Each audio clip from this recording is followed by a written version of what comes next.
Magandang araw sa inyong lahat. Ako si Cide Desperoda at tatalakayin natin ang political dynasty dito sa Pilipinas. Ano nga ba ang political dynasty? Ang political dynasty ay tumutukoy sa isang pamilya o magkakamag-anak na namamahala sa isang lugar at naipapasa sa kanilang mga kapamilya o kamag-anak ang katungkulang ginagampanan sa kanilang lugar. Sa madaling salita, ang kapangyarihan o karapatang mamuno ay umiikot lamang sa kanilang mga kapamilya. Ayon nga sa former Associate Justice of Supreme Court na si Mr. Antonio Carpio, ang political dynasty ay isang phenomenon na nakatuon o nakatutok lamang sa kapangyarihan at yaman ng publiko sa pagkontrol ng ilang pamilya sa ating bansa. Makikita rin natin ngayon na nahati rin sa dalawang uri ang political dynasty. Ano nga ba ang dalawang klase ng political dynasty? Ang dalawang klase ng political dynasty ay Fat and Thin dynasty. Unahin natin ang Thin dynasty. Ano nga ba ito? Ang Thin dynasty ay tumutukoy sa paghahawak ng kasapi ng pamilya sa posisyon sa pamahalaan ng magkakasunod na termino. Halimbawa, tatakbo bilang mayor si Tatay Juan noong 2019. At nang matapos ang kanyang termino, tumakbo naman sa pagka-mayor ang kanyang anak na si Elsa sa ganitong uri ng dinastiya. Makikita natin na paisa-isa at nagpapalit lamang sila ng posisyon sa politika. Samantalang, ang Pat Dynasty naman ay nagpapakita ng mga miyembro ng mga pamilya na nagkakasabay manalo sa isang halalan sa magkakaibang posisyon. Ang halimbawa nito is kunwari, tumakbo si Mr. De La Cruz at siya lamang naala sa posisyon. Ngunit nung sumunod na taon, nanalo na rin ang kanyang anak, kapatid, pinsan bilang mga konsehal at gobernador o kaya naman ay mga kongreso. Ayon nga sa Ateneo School of Government, ang mga dinastiyang ito ay lumalaki ng 1% kada eleksyon. Noong 2019 nga, halos 50% ng mga gobernador sa Pilipinas ang kabilang sa Pat Dynasty. Tunay nga maraming pamilya ang di magiba sa political sa ating bansa. Sa kasalukuyan, maraming mga kilalang pamilya ang may kanya-kanyang balwarte sa tuwing magkaka-eleksyon. At ang mga ilan nga rito ang mga sumusunod. Mula sa Ilocos Norte, nariyan ng mga Marcos family. Sa Tarlac, ang Aquino family. Sa Las Piñas naman, ang Villar family. Sa Cavite, ang Revilla family. Sa Cebu, ang Osmeña family.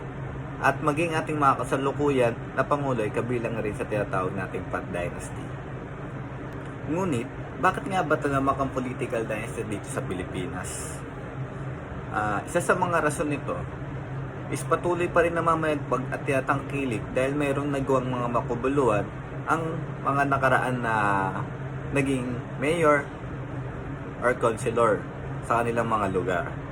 At naapektuhan nito ang mga kanilang kapamilya o kanilang kamag-anak dahil kumbaga may napatunayan na ang kanilang pamilya at pinagkakatiwalaan na sila ng mga mamamayan natin. At isa pa kung bakit hindi pa mawala-wala ang political dynasty sa ating Pilipinas ay sapagkat tayo rin ng problema dahil hindi tayo nagiging matalino sa pagboto at inaalal pa rin natin sila kahit na hindi nila nagagampanan ang kanilang trabaho para sa atin.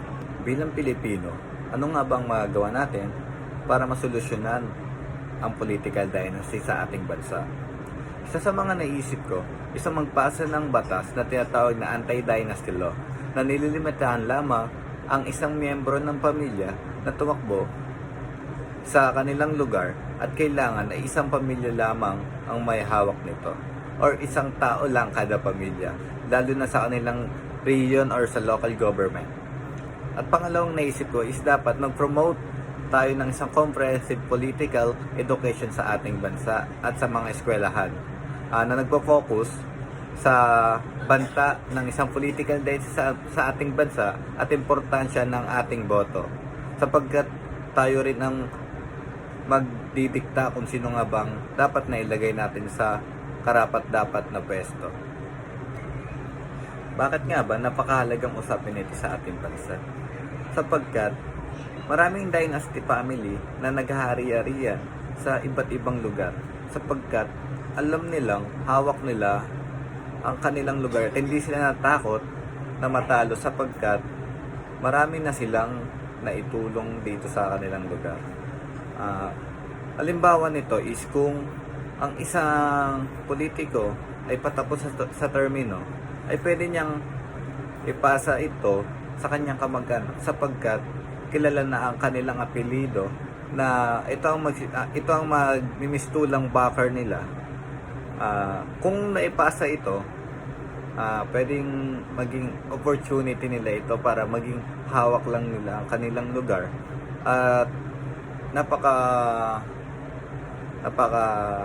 lungkot nito para sa mga ibang mas karapat-dapat na umupo sa kanilang posisyon.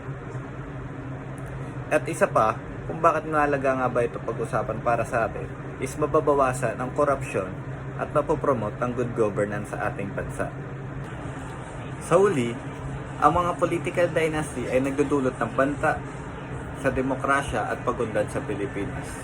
Upang masolusyonan ito, kailangan ng mahalagang pagbabago sa ating bansa. Kinabibilangan nito ang batas na laban sa dinastiya, pinalakas sa administrasyong munisipyo, mga reforma sa halalan at pampublikong edukasyon pampolitika. Ang tagumpay ay nakasalalay sa political will, public awareness at judicial na kalayaan. Ayun lamang po, ang aking mapapayo lamang is huwag tayo maging bobotante, maging matalinong botante tayo. Ayun lamang. Thank you.